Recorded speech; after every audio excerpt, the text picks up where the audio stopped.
Is Florida Republican Congressman Cory Mills, a U.S. Army combat veteran and serves on the Armed Services and the Foreign Affairs Committee. So this is right up your alley, Congressman Mills. Thank you so much for being here. I want to talk to you about your reaction to this plot information that came from a single source that told them that the U.S. Secret Service had, in response, beefed up security around former President Trump. Your thoughts? Well, I think as your correspondent just said, clearly not. When you're leaving a building that's only 160 yards away, which is perfectly adjacent to the stage and an elevated overwatch platform, which is perfect to try and take a shot from for an assassination attempt. I think that if you look at the water tower that's not being talked about, which could be an actual shooting platform, and this idea that you have a sloped roof is going to prevent you from doing so, okay, let's go ahead and weigh that out for a moment. So you couldn't have put a patrol car that's locked with the lights on in the parking lot of AGR to be a deterrent. You couldn't have put someone on the ground to ensure there's no permissible climbing environment to get them onto the rooftop. They were there for 26 minutes is what was reported. Two different people who were attending the rally took photos and sent it to the law enforcement officer. And the law enforcement officer said that when he came onto the roof, that the gentleman had the assassin, would-be assassin, pointed his rifle at him. Why would you not have an emergency comms channel through your coordination with the Secret Service to yell, shoot her on the roof, shoot her on the roof, shoot her on the roof, have your Secret Service detail come immediately, take the president, get him off the stage, and then allow your counter-sniper team to then mitigate the threat? Everything about this, at best, is gross negligence, but I am not actually taking anything off the table. This is why I think that we have to have a J13 style. What do you mean by that? I'm not going to say what was negligence, what was intent, what was possible. I am from the United States military where we used to what if every single scenario, and you don't take anything off the table until it's confirmed. And so at this point in time, when you think about the president's platform, when you think about his elevation, the threat levels that's against him, this is a man who's exposed 160 yards. Look, Martha, I can take any individual in America, and after 10 minutes of training who's never picked up a rifle, they can make a shot in a pie-sized plate. If you're talking about the average structure of a man, which snipers will actually know about, which is 6x8, 20 inches across, 40 head to waist, that rifle, even if it's not a great rifle and it shoot a 2 MOA. So a 1 MOA would mean 1 inch at 100, 2 inches at 200 as far as your grouping.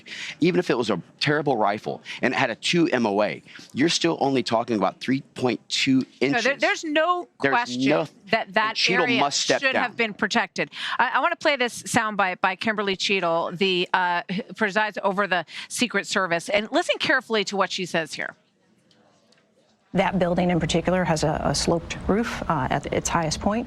And so, you know, there's a safety factor that would be considered there, that we wouldn't want to put somebody up on a sloped roof. And so, you know, the decision was made to secure the building from inside. That's ridiculous, because as we just pointed out, maybe we can pop that picture up again on our own, the counter-sniper team, one of them, there were 4 counter-sniper teams that were on location, was on a sloped roof. Okay, they were on a roof that was very similar, in fact, to the roof that the assassin was on. And in this photo, based on what we know, they were looking absolutely right in the direction, and it appears that the shooter was on the other side of the slope.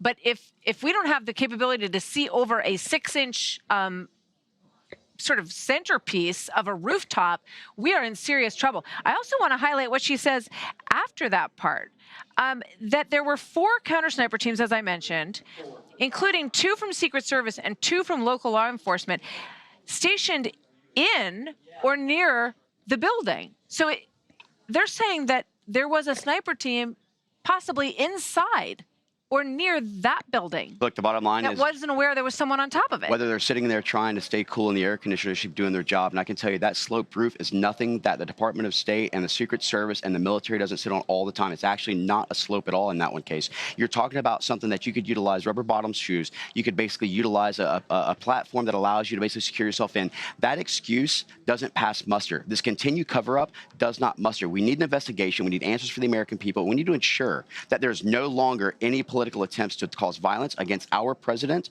or against anyone who ever runs in the future. This is unacceptable. You know, and I'm not a conspiracy theorist, but this kind of thing opens it It's so negligent, it almost seems intense. It begs all of these questions that start coming up.